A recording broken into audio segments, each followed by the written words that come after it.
Nah, sekarang kita akan mengerjakan latihan soal untuk usaha dan energi. Ini merupakan materi SMP kelas 8, jadi masih simpel begitu ya. Oke, untuk soal yang pertama, perhatikan gambar di bawah ini. Ada dua buah gaya, masing-masing F1 12 Newton dan F2 adalah 2 Newton, bekerja pada sebuah benda yang terletak pada suatu permukaan yang licin. Jika benda berpindah ke kanan sejauh 5 meter, tentukan usaha yang dilakukan oleh benda oleh kedua gaya tersebut. Nah, di sini kita tahu bahwa usaha itu disimbolkan dengan W, itu menyatakan suatu gaya yang diberikan oleh suatu benda sehingga dia melakukan perpindahan. Maka usaha itu dirumuskan dengan F dikalikan dengan S atau perpindahannya. Nah, di sini kita lihat ada dua gaya yang bekerja. Yang satu F1-nya dia ke kanan dan F2 itu ke kiri. Karena gaya merupakan besaran vektor, maka kita perlu memperhatikan si arah gayanya. Nah, di sini kan sigma F dikali S. Karena ada dua. Maka F1 dikurang F2. Karena mereka arahnya berlawanan. Kalau misalkan nanti mereka arahnya searah, maka semuanya boleh kita taruh positif semua, gitu ya. Dikalikan dengan S. Nah, untuk F1 nilainya 12 dikurang 2 dikali perpindahannya adalah 5. Nah, maka 10 dikali 5 sama dengan 50. Satuan dari si usaha ini adalah joule. Ini dia ya. Bagaimana, mudah ya? Oke, kita beralih ke soal yang kedua.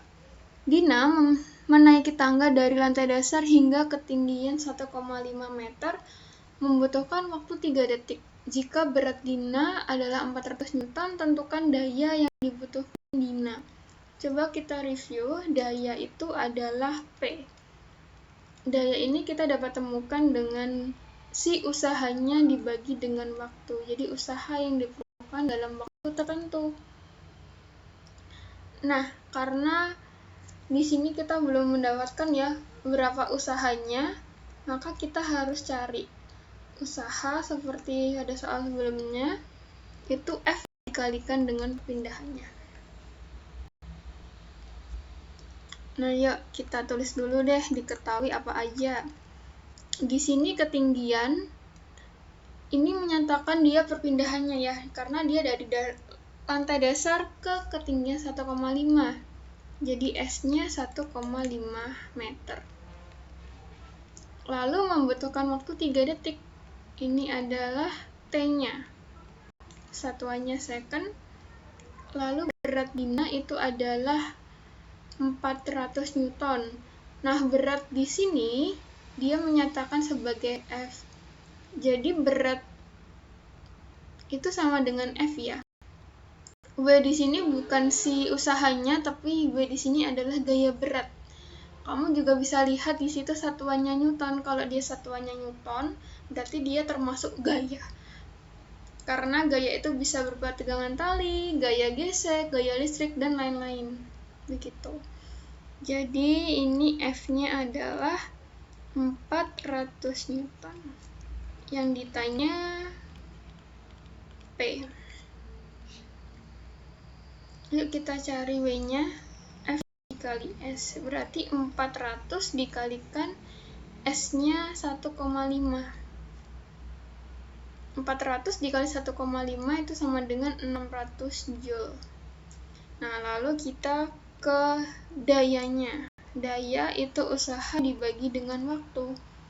Usahanya 600 dibagi T-nya itu dia 3. Maka hasilnya adalah 200. Satuannya Joule per second.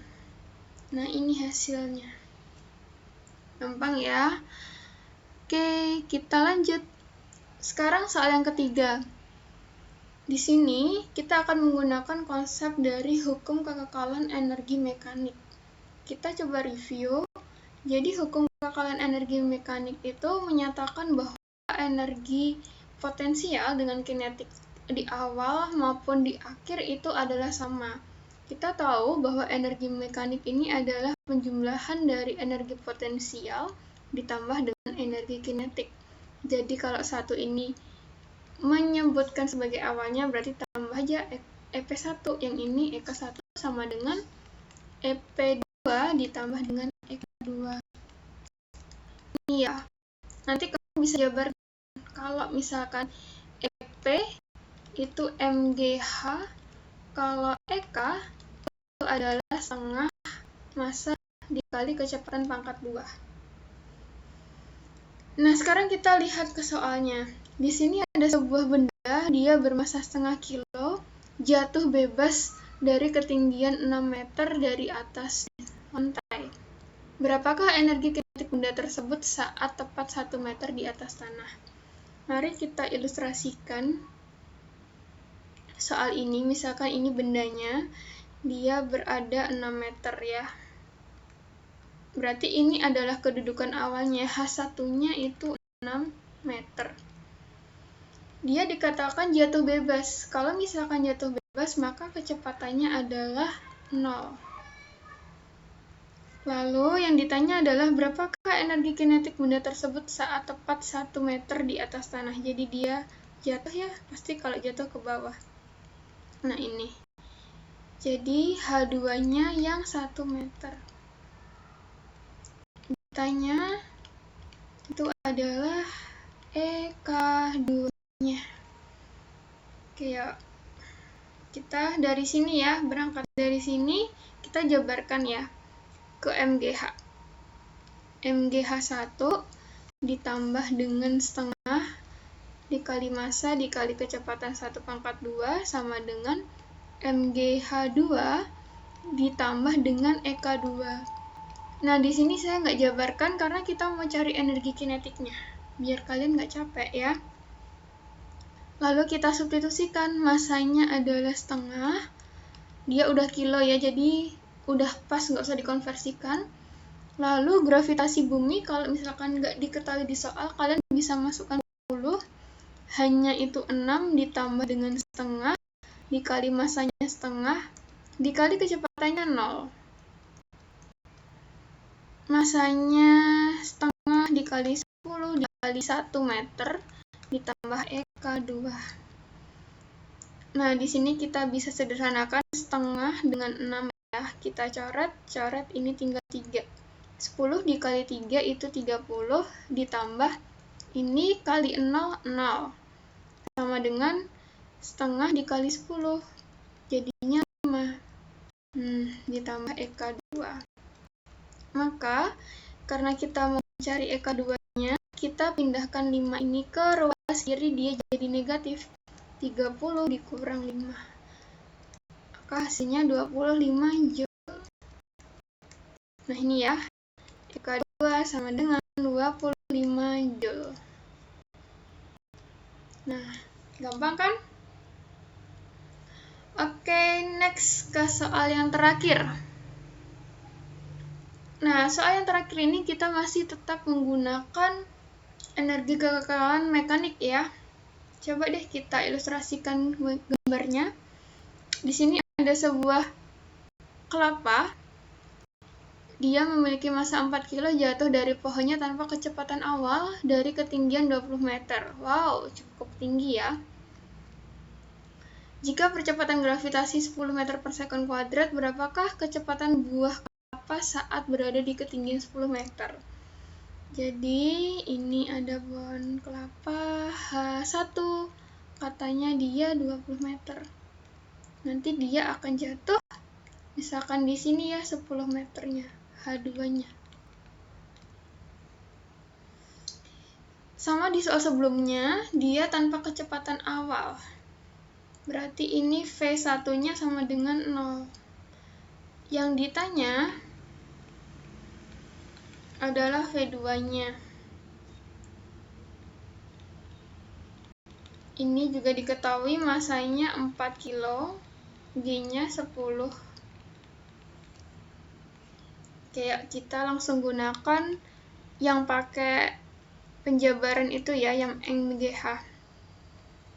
MGH1 ditambah setengah MV1 kuadrat sama dengan MGH2 ditambah dengan setengah MV2 kuadrat. Masanya 4, gravitasinya 10, H1-nya 20, ditambah dengan setengah, dikali 4 dikali 0 ya.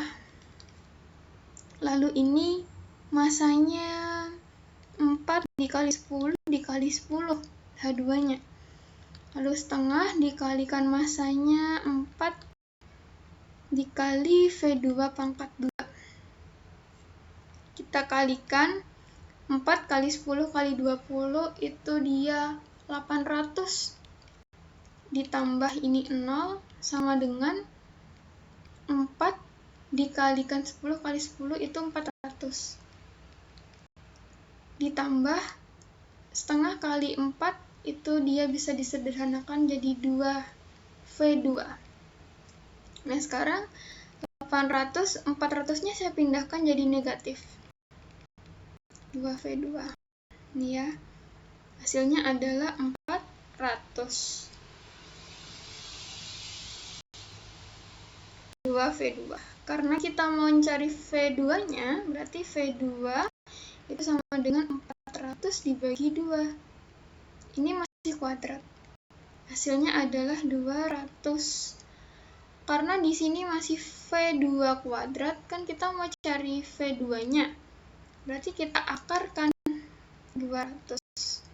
Nah, di sini kita bisa sederhanakan, itu 200 adalah 2 dikali 100. 100 itu akarnya adalah 10. Jadi 10 sisanya adalah akar 2. Satuannya meter per second. Nah, ini adalah nilai dari V2-nya. Oke. Gampang ya? Oke, semangat belajar. Kalau kalian masih kesulitan, kalian boleh bertanya di kolom komentar.